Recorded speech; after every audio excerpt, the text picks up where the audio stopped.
This reactor is supposed to do the impossible. Recycle the unrecyclable. Such as these tires that would otherwise just be burned or end up in landfills. A possible solution, chemical recycling. Oh yeah. It breaks plastic down into its original components to create new plastic, an infinite cycle. At least that's what the companies are telling us. But is the technology really a solution to the looming plastic crisis?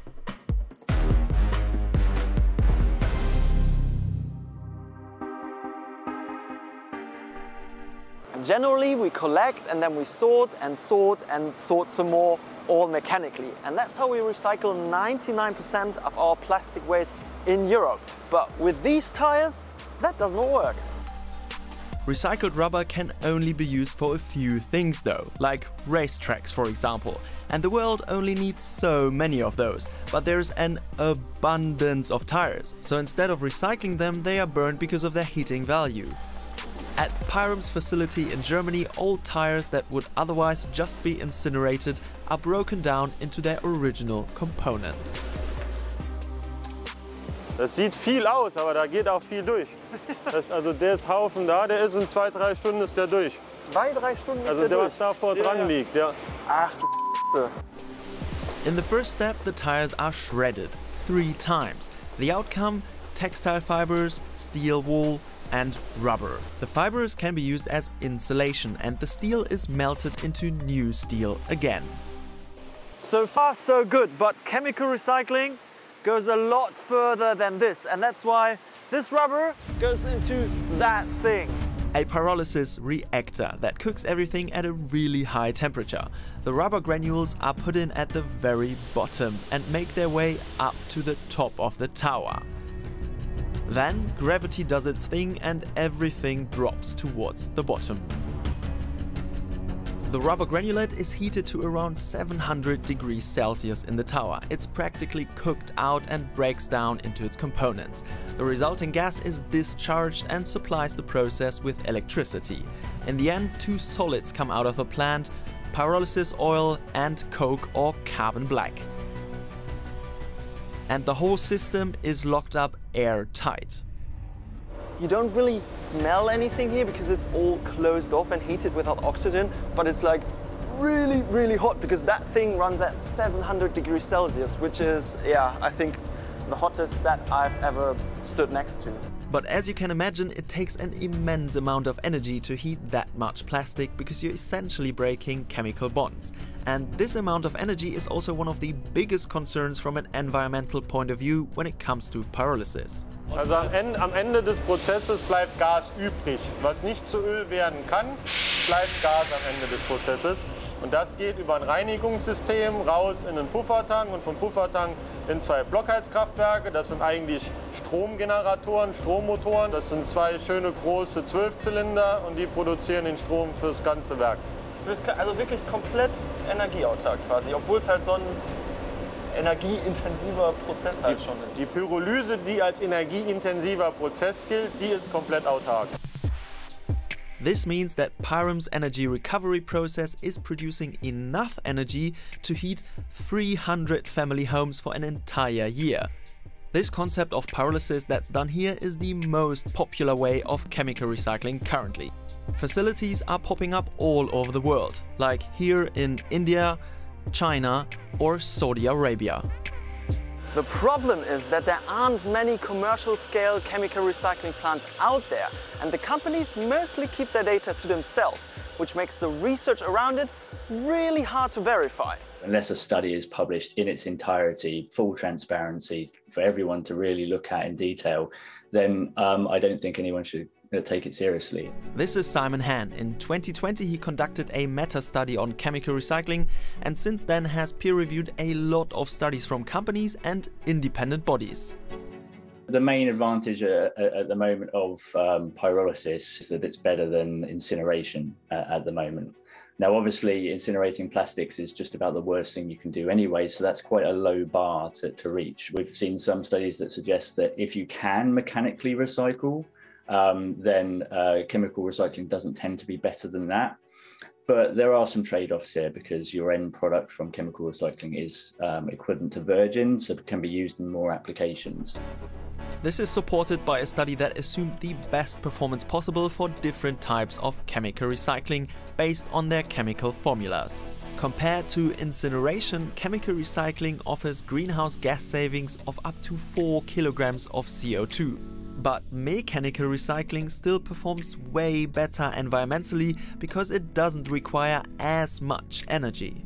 Chemical recycling really only makes sense environmentally when you use it instead of burning the plastics and when you deal with those types of plastic that wouldn't be otherwise recyclable.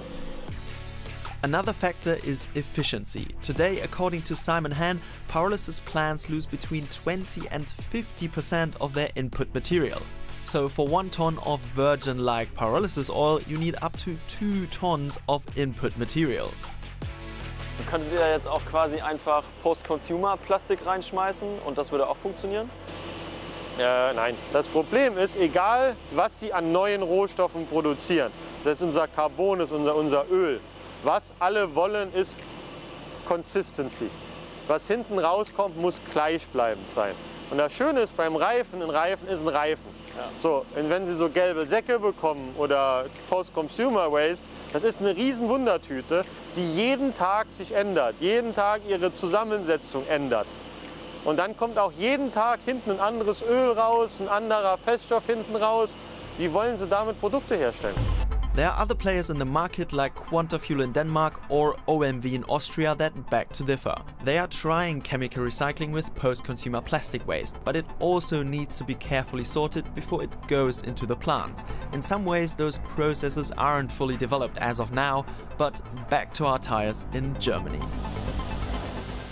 After 1 hour in that tower, the rubber turns into this carbon black. And it's basically like coal and goes back into tire production because this is what tires are made of. Like 40% of a tire is so-called carbon black. And as the name suggests, it turns everything quite black. But there is more. Apart from the gas and the carbon black, you also get this, which is pyrolysis oil. It's very similar to crude oil, and when you smell it, oh yeah, it really also smells like gasoline. But you can basically make any plastic you want out of it. It just needs a little more processing. In this case, the processing could be done by German chemical behemoth BASF. As of now, they are just blending it with their virgin crude oil in such small quantities that the lesser quality doesn't really matter that much. But of course, all these extra steps cost money. Estimates range from 2 to 4 times the cost of virgin crude oil.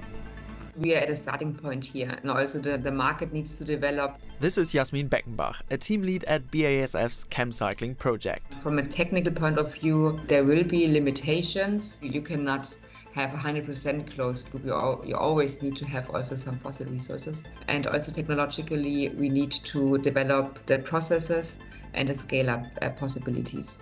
So far, BASF customers have used pyrolysis oil in the production of refrigerator parts, food packaging and styrofoam boxes. So it's possible to recycle stuff chemically when it can't be recycled mechanically. That's already an improvement because it saves some virgin crude oil. But what does that mean in terms of tackling the plastic crisis? Let's look at Europe for that. In 2020, Europeans collected 29.5 million tons of plastic waste. Of that, about 35% was recycled, 23% ended up in landfills, and 42% went into energy recovery. And most of what went into energy recovery, about 8 million tons of plastic, could in theory be chemically recycled in Europe alone. The technology does make sense because it can recycle stuff that we couldn't otherwise, and that's better for the environment, but only compared to simply burning plastic, and that's a pretty low bar. I mean, anything is basically better than incineration.